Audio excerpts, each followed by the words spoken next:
Hello everybody and welcome back to the channel. This video is going to be quite a special video. The topic that we'll be speaking about today is almost like it is the direction I'm kind of taking my channel in, which is exploring womanhood, my own experience of womanhood, sharing that with you. We're going to go down many different avenues today. We're going to talk about my own background, my own periods, my own experience as a woman this far. And in that, I talk a little bit about PCOS, a little bit of my experience going to the doctors and that kind of thing, but it's very difficult to condense everything that I want to say in one video, which is why I will be making many videos on this topic alone. But today I really just want to explore with you why I have so much love for my period and for my menstrual cycle in general, and kind of trying to give a little bit of a different take on periods, because as we know, in the media, in films, in movies, in books, and to be honest, in day-to-day life when women talk about their periods, you as well?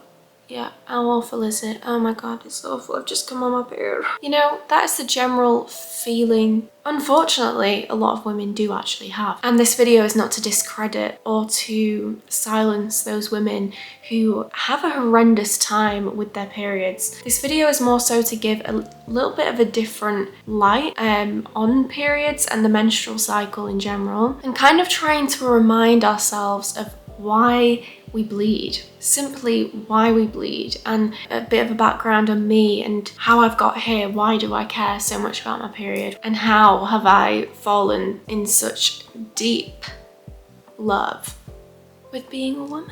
As you can tell, that's a very big topic. So like I said, if you enjoy these topics, if you enjoy talking about womanhood, if you are a woman yourself, if you live with women, whatever position you're in, and you want to learn more about womanhood and how we can better thrive as women, all that good stuff, then stick around. Definitely share this with somebody who you think might also feel inspired by today's video. So without further ado, shall we get into it? Okay, so as promised, I am now going to try and give you a short kind of rundown about my own experience with periods, and eventually why that has led me to absolutely love bleeding every month. So let's chill out for a second. I suppose where we will start is obviously when I first even got a period. For me, that was quite late on, so I actually inquired with my family, did a little research, family tree research. It turns out both my mum and her sister also got their periods quite late. So I got my first period when I was 15 years old. So I was waiting, I tell you, I was waiting years to get my period. All my friends had it already. There's worse things to go through, but to be honest, it was hard because I was just watching everyone around me, become women, and it was a thing. They would be like, oh yeah, we're syncing, like we're both on our periods day, and sometimes I'd be very much left out of the group because they knew I didn't have it. So like, I don't know, I felt quite left out in that sense. So yeah, got my period quite late. I was waiting for it for years. I always was desperate for it, to be honest. And I know that's not everyone's experience. I felt like something's wrong with me because everyone else has it, but it's not always the case. However, there was maybe something a little bit wrong because I had got my period, but it just disappeared then for another 9 months or so, and then I got it again. And ever since I've ever got my period, it has always been very irregular, really unpredictable, just very kind of all over the place. Sorry about that, everyone. I'm getting a lot of business calls recently. So yeah, as I was saying, very sporadic, very what's going on, didn't know. So fast forward, I think I was about 17. So it'd been about 2 years since I got my first period. Still very all over the place. So I thought I should probably go get this checked out. Went to the doctors. They did a scan, they did some blood tests. Blood tests came back normal. You will know, if you've ever heard me talk about hormones before, when you get your hormones checked and they say they're all normal, there is a huge range of what's normal, which as you can imagine, leaves you kind of still confused as to what's going on. So still to this day, I have no idea exactly what's going on with my hormones. whether they are in optimal range or not. The chances are that they're not, otherwise my periods would probably be regular and working as they should. So anyway, they said, oh yeah, you might have polycystic ovarian syndrome, but then, you know, I didn't have any of the symptoms other than an irregular cycle. And of course, you know, with the scan, they said you do, you know, your ovaries look polycystic. Now, since then, I have learned that polycystic ovaries, first of all, they're not cysts on the ovary. I don't know why they call it that. They are follicles. They are literally just eggs that were waiting to get released and didn't. So it's kind of like your ovary is very overcrowded, if that makes sense. The reason why your ovaries are overcrowded, is the way I like to say it, can be so many reasons, and it's not always polycystic ovarian syndrome, which is a metabolic condition, which is driven by an increase in male hormones like testosterone. And so that's only one reason why you might have polycystic looking ovaries, but the doctors don't really tell you that. So I've kind of found that out over the years. So the first time I went, I was like, okay, they're telling me I've got polycystic ovaries. And at that point, I even thought, oh, I've got the syndrome. I had no clue what it was. I just ignored it. I didn't really care, to be honest. I didn't care enough to do anything about it at that point. I was 17. My mind was on other things. Only a few months back, I did the whole thing again, went to the doctors, got blood tests, got a scan. My ovaries still look polycystic. I still have kind of an irregular cycle. It's so much better now, I have to say. Like, I'm getting maybe 9 or 10 periods a year. But I just know in myself there's still something going on, and this is something I will document on my channel going forward, my journey with hormones and my periods. And you know, I'm really excited to make those videos for you, because I know there will be so many people out there who are just so confused. You know, that's just how I feel even now, years and years on from the first time I got my period. I'm so confused, okay? I don't know what's going on with my body. I don't particularly know how to help it. You know, at the minute I'm focusing on my diet, I'm focusing on balance and lifestyle, and again, I will document that, and I will, you know, let you guys know how it goes. But what I'm trying to say is, generally as women, we are left in the dark with this stuff, and we go and we try and get help, and it's kind of this conversation of, this is how it went for me, okay? I don't really know what's going on with me, you know, what do you suggest I do about this? Birth control,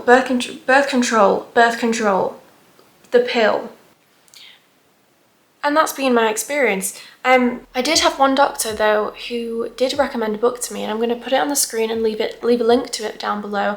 I've still not read it. I really need to read it. It's supposed to be a very good one. So if you're interested in kind of healing your body naturally with food and lifestyle, and kind of taking your own health into your own hands, then definitely check that out. But yeah, generally my experience with periods has just been what feels like a never-ending series of questions and unanswered questions that I still to this day don't have answers to, and I don't feel like in control of my body. However, I have never felt more in control than I do in this moment, and that is because of things like tracking my period naturally, which I do have a video on. I will leave it here or here, but I am going to do an updated version because I feel like I know what I'm doing in more depth now. So if you want to hear that, you want to see that video, then do stick around. Maybe subscribe a little bit, just a little bit of a tap on that button, so that when I do make that video, you'll be there. Do you know what I mean? But yeah, all of that will be gone into detail in. What I'm trying to say is that I've not had an easy ride with my periods. I haven't had an easy ride with becoming a woman and feeling okay in that. And I know I'm not the only one. I feel like all of us in some way feel like this, whether it's when we go to the doctors or just on a day-to-day basis. We're like, what is going on with me? You know, our hormones are ever changing, and they're so not equipped to be living the lifestyle that we are taught we need to live. For example, the 9 till 5, which is also a topic for another video. There's a lot being said, but what I'm trying to say is, because of this struggle that I feel like I've been through with my periods, this is why I feel so grateful when I do get my period, because it's a sign, okay, my body is working as it should. Okay, my body is okay. You know, I'm bleeding. This is what's meant to happen. And so that's just a bit of a background for you to understand where this love for my period comes from. You know, it comes from waiting years to get my period And then when it did come, waiting years for it to balance out and feel normal, it's taught me, to be honest, I wouldn't change any of it. I wouldn't change the way any of this has happened or the way that my body works, because it has taught me how sacred and beautiful it is to be a woman and to have a period, and what that means and why we have periods and how they indicate how healthy we are, how stressed we are. You know, to anyone out there who's struggling with their periods or with anything related to this, there's always some kind of lesson to take from it. And because I have dived headfirst into this pool of polycystic ovarian syndrome, hormone imbalances, learning about things like hypothalamic amenorrhea, learning about how stress can impact us and our periods and our ability to ovulate and to ovulate regularly, and all of this, I would have never have learned any of this or know as much as I do now if I hadn't have been through a bit of a struggle. And so it's just a reminder that, you know, if you are struggling, it's an opportunity to learn more and to take your health into your own hands. Okay, guys, we also do need to talk a little bit about witches. Do we need to? No. Do we want to? We do. The more that I learn about witches, and that's not a lot, okay? I don't know enough about them, but I might have to make a full video on witches in the future. I'm very interested. I've only just started dipping my toes into the witchy stuff, okay? But I will just tell you a basic understanding, or my basic understanding of witches and their relevance now for women. I will put the number on the screen, but I think around 1,200 women were wrongly accused of being witches and therefore wrongly executed. Okay, I've completely forgotten his name. I'm going to put it on the screen. This guy was not happy, okay? He could see that there were women, that women did have powers. Now, I believe that this is true. Like, they did have powers. They did practice, you could call it magic. But was this harmful? No. Was it harmful for men? Maybe. Maybe it was, because they could see the power that women had that they didn't have. And as we all know, you know, men and women, we have different powers, we have different strengths, we have differences, you know, and what most likely could have happened is that these men that were in power saw these women as having, you know, powerful, spiritual, whatever you want to call it, intuitive gifts, and this posed a threat to society and to the men that were in power.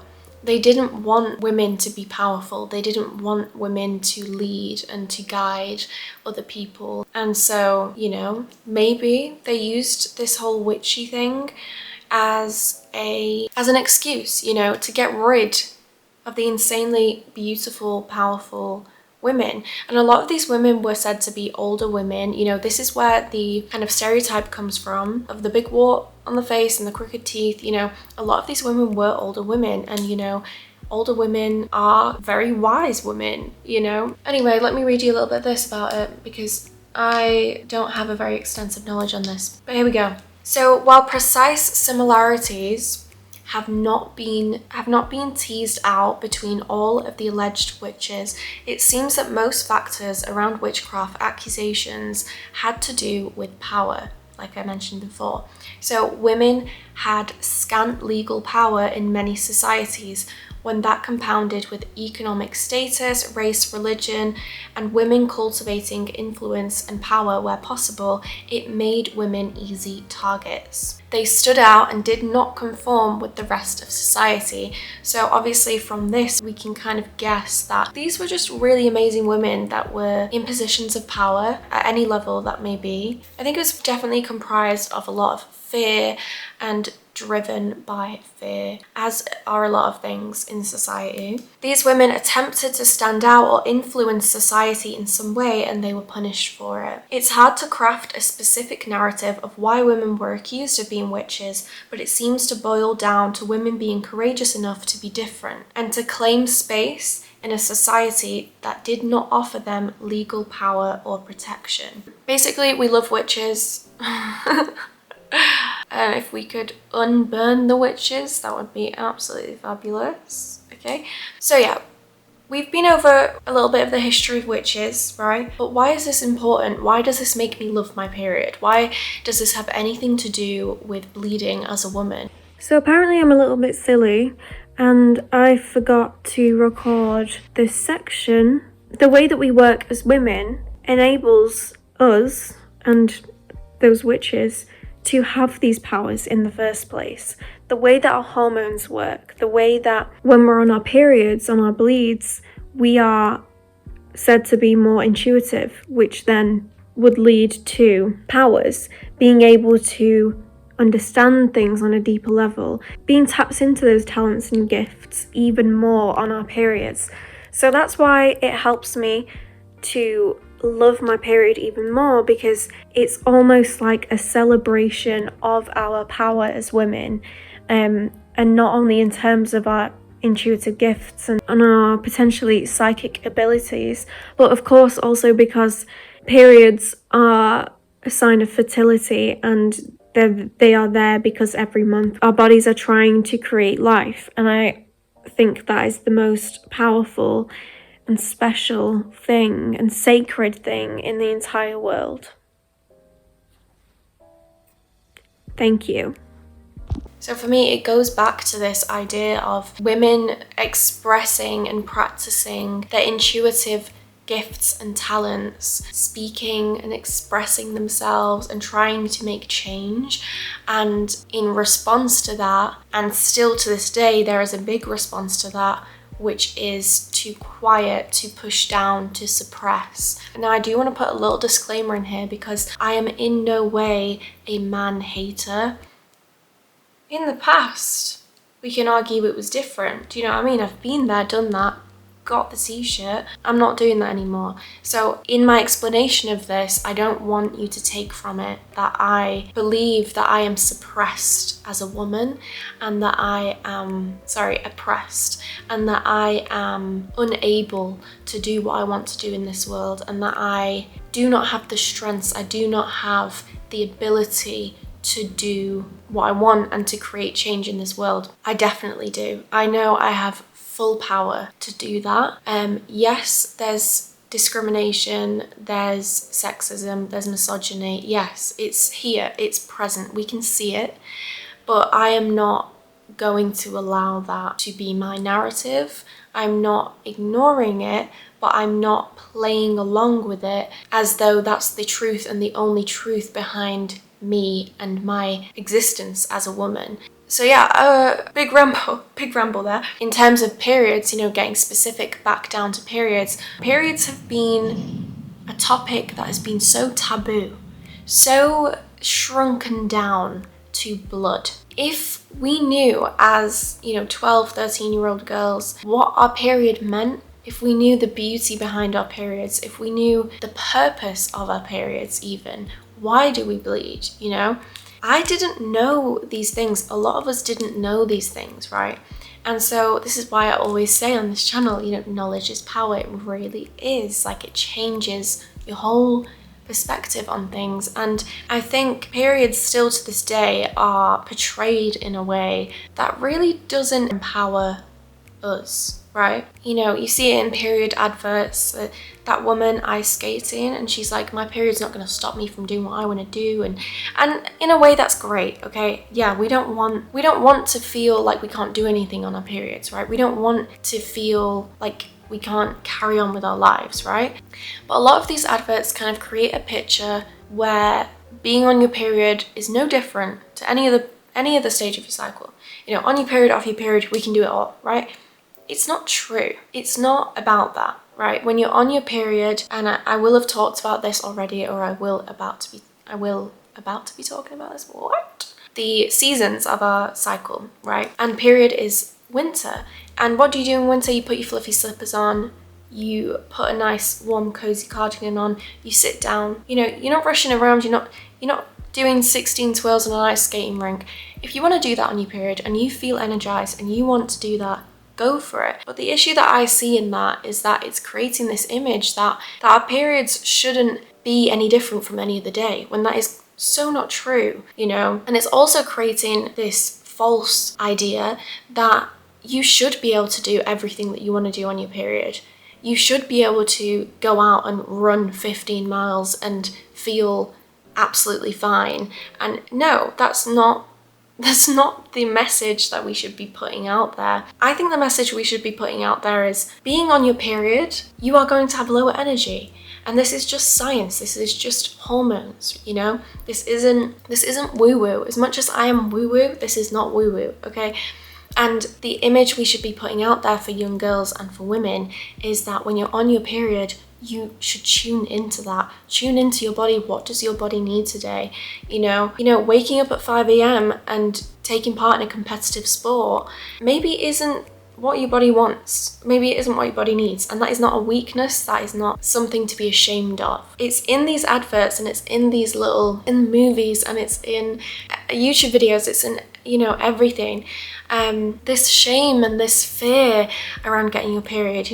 There's so many clips in movies that I've seen where a young girl gets her period and it's a huge deal, and she thinks she's dying, and unfortunately that does happen in real life. That plays out in real life.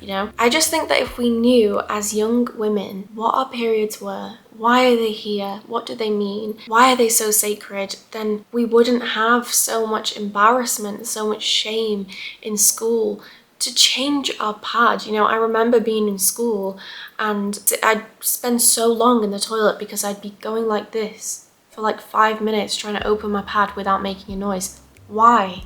Why were we so ashamed of being on our periods?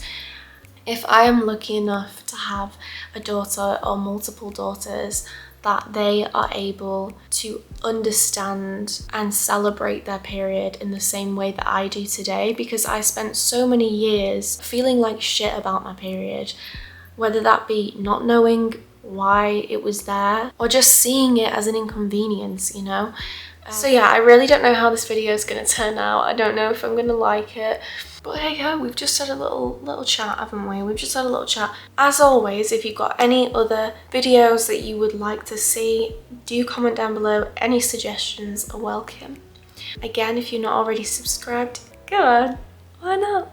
If you've watched to the end, as always, I really appreciate you being here and just I can't talk now, I've got to go. Taking the time to sit down with me and just chat all things womanhood, periods. And I will see you soon. Bye.